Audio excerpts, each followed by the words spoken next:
Conversamos con Pedro Castro, profesor universitario de la UCB, pero también con experiencia en el tema internacional. Por cierto, acaban de terminar ustedes el primer postdoctorado en la Universidad Central. ¿En qué consistió esto?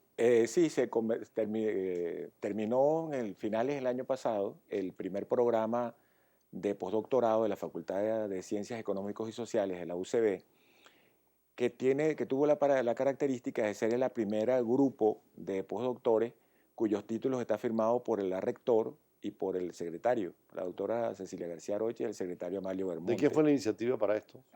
De la decano de la Facultad de Ciencias Económicas y Sociales, la doctora Adelaide Strutt, y del coordinador del doctorado de Ciencias Sociales, el doctor Rafael Ramírez Camilo. ¿Qué temas trabajaron allí? Bueno, ahí se trabajaron, la idea era que cada uno de los doctores que tenían su programa de investigación, que ya tenían acreditado su programa de investigación, continuaran ese programa de investigación, que al final dio unos determinados resultados que fueron publicados, que fueron presentados en eventos tanto nacionales como internacionales.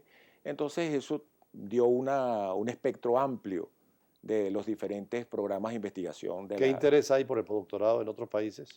Muchísimo, muchísimo. Los programas postdoctorales están adquiriendo una gran demanda a nivel tanto latinoamericano como europeo. Y bueno, y hay una alta demanda de ese tipo de programas. Entre otras cosas porque permite, digamos, completar programas de investigación y además permite conservar una cierta unidad de la comunidad académica y sobre todo intercambios a nivel de las universidades, intercambios internacionales. En tu caso, ¿cómo ha sido el currículum universitario? Bueno, es decir, para mí bastante amplio porque bueno, yo soy desde licenciado hasta postdoctor, o sea, he ¿En qué cumplido todo el áreas? ciclo. Básicamente en ciencias sociales, en ciencias sociales. ¿La política cómo la ven desde el punto de vista de la ciencia social? Bueno, Y sobre todo la venezolana. bueno, creo que el problema venezolano ha estado marcado por el tema de la vocación totalitaria del actual régimen, que creo que está en la fase final de su recorrido político, por dos razones fundamentales. Una, porque la constelación de fuerzas, de circunstancias que hicieron posible la aparición del chavismo en el escenario político venezolano ya terminó, ya desaparecieron, se desvanecieron esas circunstancias. Pero además porque el ejercicio político tan insensato, el ejercicio del poder tan insensato que ha llevado el chavismo, ha terminado de deslavar y de alienarle las fuerzas que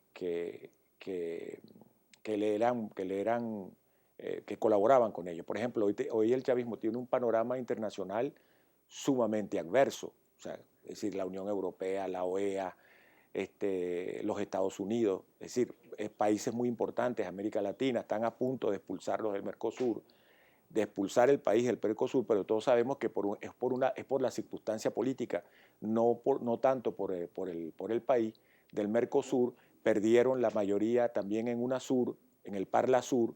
Es decir, tiene una circunstancia, y bueno, y la situación interna es tan dramática, la situación de la gravedad de las circunstancias políticas, sociales y económicas del país, hacen que el chavismo haya terminado su recorrido. Un ¿Se hablaría recorrido. entonces de una transición en la política venezolana? Yo creo que incluso hay quienes hablan de que viene la transición. Yo creo que la transición ya comenzó. La transición comenzó con el fallecimiento del presidente Chávez. Y creo que eso es lo que estamos viendo, cómo se viene concretando en este momento. Decías que las transiciones en América Latina pueden servir de modelo. Caso chileno, ¿por qué? ¿Por qué? Porque, fíjese, porque en la transición está el problema militar. Yo creo que el problema militar va a ser un problema importante a resolver en la transición venezolana Sobre todo en América Latina, y ¿no? en América Latina. Y hay dos modelos, hay dos formas en que han participado los militares en la transición. Uno fue el modelo argentino. Yo digo modelo por decirlo de alguna Sí. manera. En la Argentina, donde los militares argentinos no quisieron negociar, y zumbaron a la Argentina por esa tragedia que fue en el año 82 la guerra de las Malvinas, la guerra de las Falklands. Y ese es un modelo, lo cual llevó a las Fuerzas Armadas Argentinas a ser un organismo hoy muy desprestigiado en la Argentina, prácticamente sin ningún peso social y político.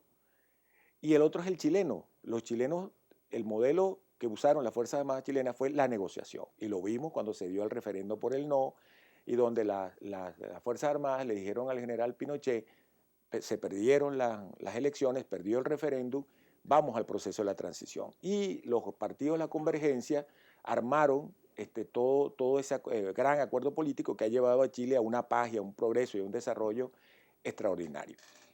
El problema es cuál es el modelo que van a elegir las Fuerzas Armadas venezolanas, el modelo argentino o el modelo chileno. En mi opinión, van a elegir el modelo argentino, el modelo chileno, es decir, las Fuerzas Armadas van a negociar, lo están haciendo desde la época cuando se perdió el referéndum constitucional en el 2007, vimos a unas Fuerzas Armadas venezolanas del lado de la Constitución y del lado de y vimos en el 6 de diciembre igualito a las Fuerzas Armadas del lado de la Constitución, y vamos a seguir viendo a las Fuerzas Armadas, en mi opinión, del lado de la Constitución. Yo en eso no tengo ninguna duda. Ahora, ¿qué falta?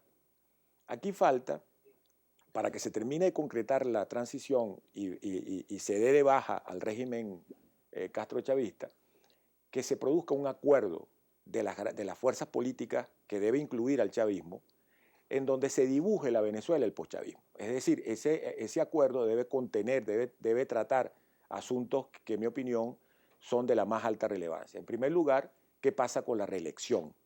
¿Verdad? Debe haber un acuerdo, debe asegurarse la alternabilidad democrática, claro, y no esta situación de las reelecciones indefinidas o de las o incluso esta cuestión de las dinastías familiares en política. Eso tiene que resolverse. Debe resolverse el tema de los poderes públicos. Se va a tribalizar el poder público, es decir, se va a constituir los poderes públicos van a ser autónomos o van a ser tribalizados por los diferentes partidos políticos. En tercer lugar, el problema de la descentralización. ¿Por qué? Porque la descentralización, primero, claro, es importante para el desarrollo de las regiones, pero también es un problema de democratización del poder, porque todos los partidos y todos los sectores tendrán la posibilidad de participar y de compartir el poder, tanto a nivel del Estado Nacional como en los diferentes estados y municipios. Debe haber un acuerdo sobre el tema militar, donde se garantice a la institución militar su continuidad, su estabilidad, y que va a cumplir un papel muy importante en el país, sobre todo porque la paz en Colombia le va a generar a Venezuela un problema importante con la contrainsurgencia, con los grupos de narcotráfico, y allí las Fuerzas Armadas tienen un papel importante que desarrollar. Ahora estos procesos se pueden estudiar, se pueden conocer, y hay que tomar lecciones sobre ellos, ¿no? Pero claro, pero es que nosotros tenemos una gran lección sobre eso, que es el propio Pacto de Punto Fijo. El Pacto de Punto Fijo es nuestra referencia. El Pacto de Punto Fijo, no se debe olvidar que el Pacto de Punto Fijo fue la referencia para el Pacto y el Acuerdo de la Moncloa en España en el año 75.